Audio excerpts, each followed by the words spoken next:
Hello, I'm Randy here. I don't know if you can hear it outside there, but it is not very nice out there. Yes, it sounds like winter's on the way. The wind is just absolutely howling out there. Anyway, working in the shop here on the John Deere 2510 here again today. And at least for starters here, I want to start by installing a ground connection up in the dash area here. I noted a couple videos back here that, interestingly enough, sometimes these blinker lights will kind of like flash when you do various things. And it was suggested possibly maybe that's because they don't have a good ground here. And it occurs to me, I don't have any ground up here. I mean, yes, everything is running through ground wires. But the closest ground for this is, I think, the battery. So I figured, I got an extra connection here. We're going to figure out where we can plug this into a ground somewhere. I don't know, maybe like the bolt there. I don't know. We'll find a spot up in here somewhere. Also, I want to ground the fuse panel as well. I realize I don't necessarily have that grounded either. So looking through it, my stuff here, I've got some extra wire here we can put on. That should work for that. I think that'll fit over that. Oh yeah, perfectly. So I just need to get an end on the other one here and make whatever length that needs to be. Also off camera here as well, I did install the panel on that side.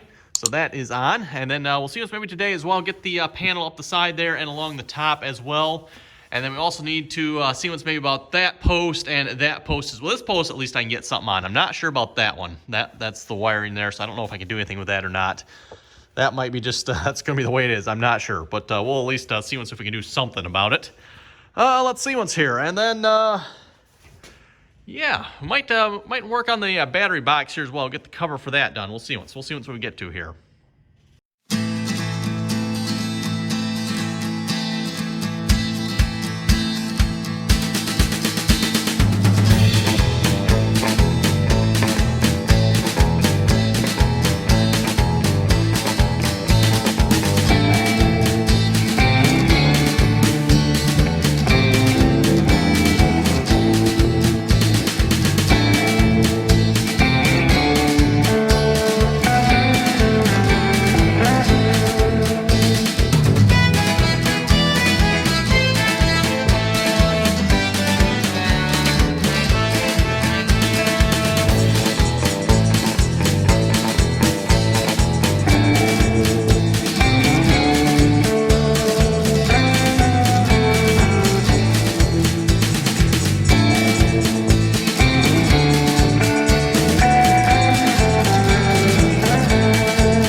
Okay, I went after a bunch of work here. Kind of tried to tidy up this rat's nest as well. I think I got it the best I can here. I just kind of threw some loom over a bunch of stuff there. Again, I can't quite get everything, but I think that's a lot better than it was. Oh, that's right, I need to put the cover back on there as well. Also, I went ahead and got the last few remaining pieces I have of this stuff here. I kind of cut this around so it fits around there. Going to get the cover on that. Kind of like, you know, the cowling type thing.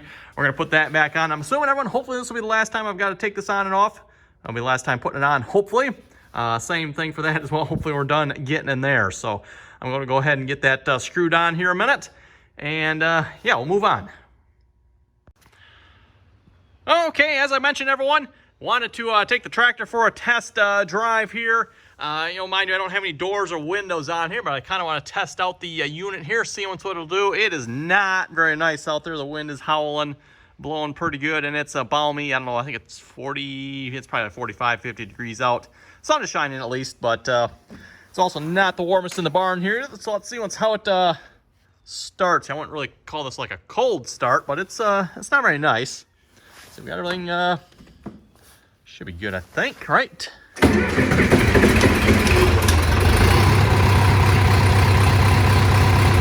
Not too bad.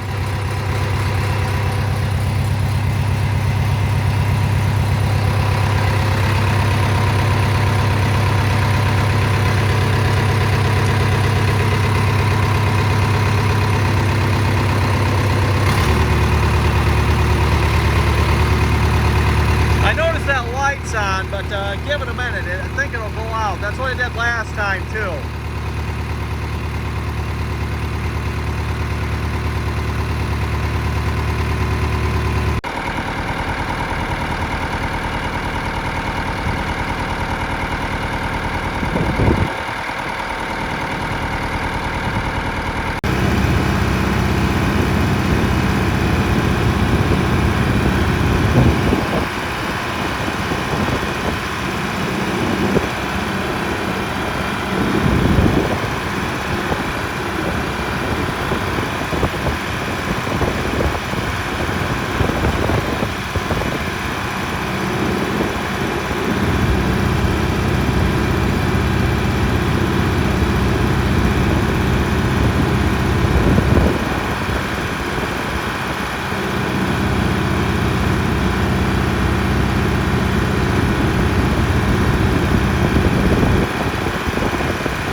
Took the tractor for a spin here. Of course, the main idea was to try out the head unit there to see how it would work.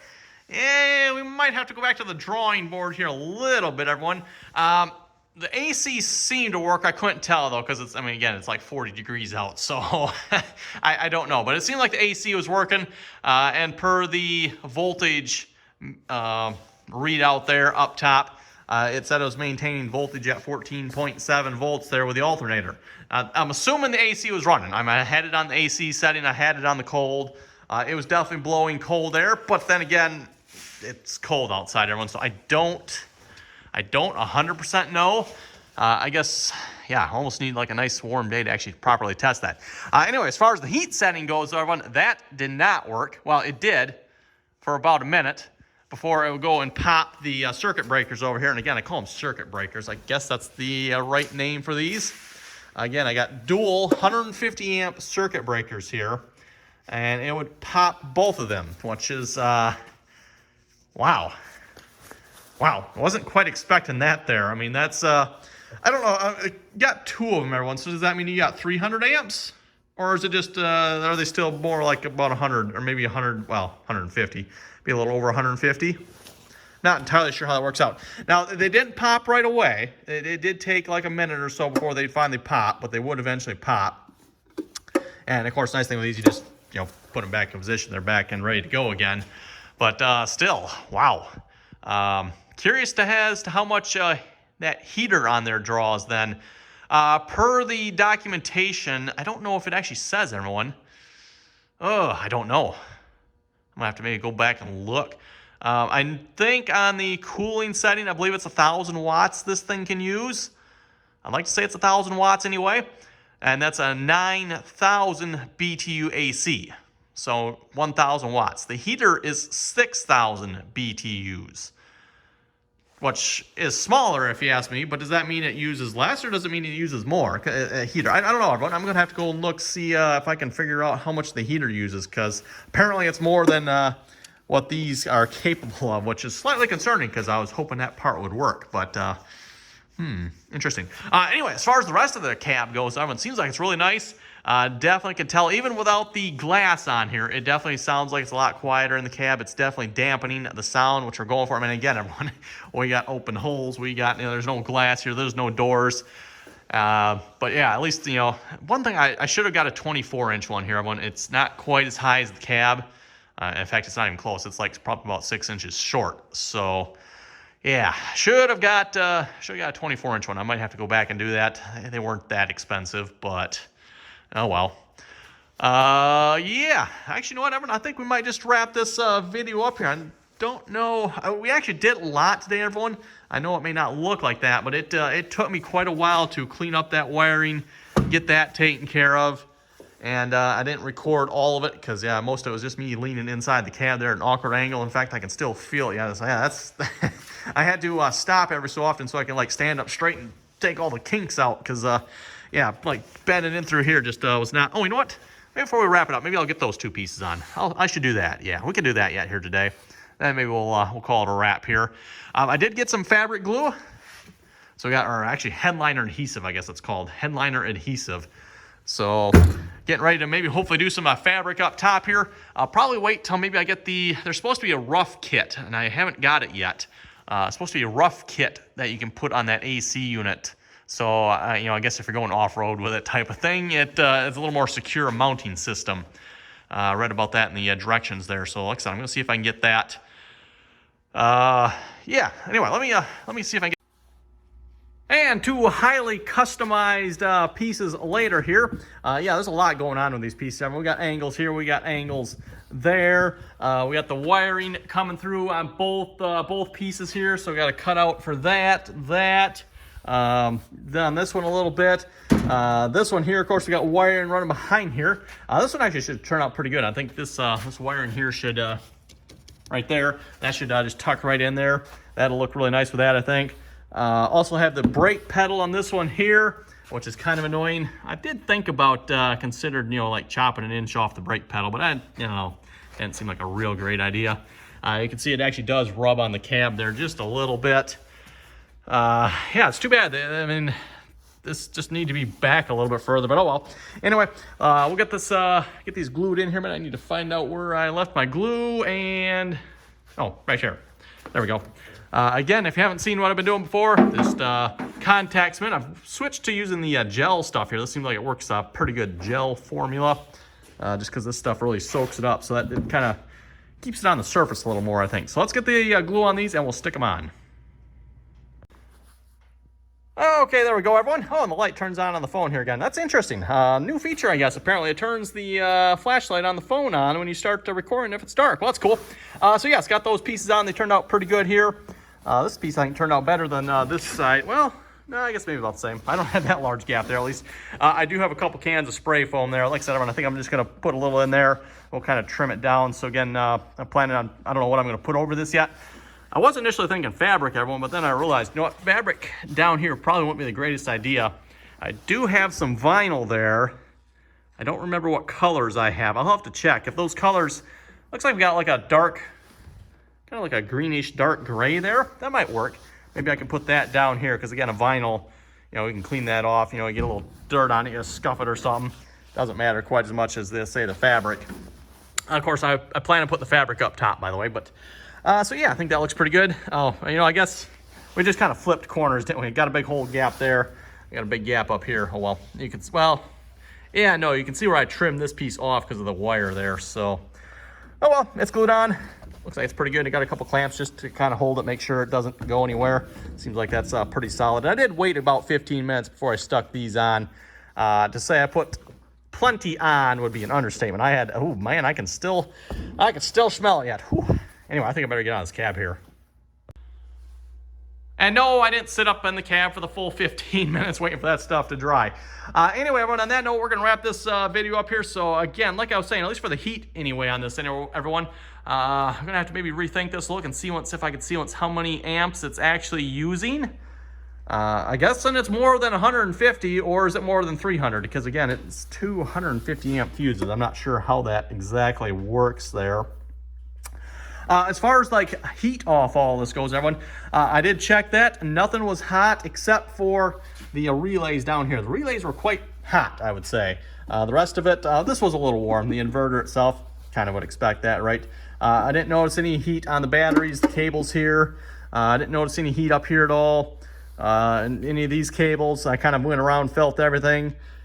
And yeah, I didn't notice any heat on anything except for, like I said, the relays down there were the only things I noticed. Like, whoa, that's a mite toasty down there with them relays. Again, everything here is rated for 150 amps. So both of those and both of those down there, all 150. So yeah, I don't know. Like I said, everyone, like I said, I'm gonna have to look into it, see what the heat setting takes. Like I said, I would have thought it would have been less than the air conditioning, because again, air conditioning is 9,000 BTUs, the heat is 6,000. The air conditioning takes 1,000 watts, which, yeah, I don't know, everyone. I'm not sure, and I'm not entirely sure everyone the air conditioning was working today either, because again, it was so stinking cold out. You know, if this is like a smart AC, it's like, oh, incoming air temp is cold. We'll just, I don't know. I'm not sure how that works. So, oh well. Anyway, everyone, comments or questions, be sure to leave them. As always, thanks for watching. Don't forget to like, share, and subscribe for more. And until next time.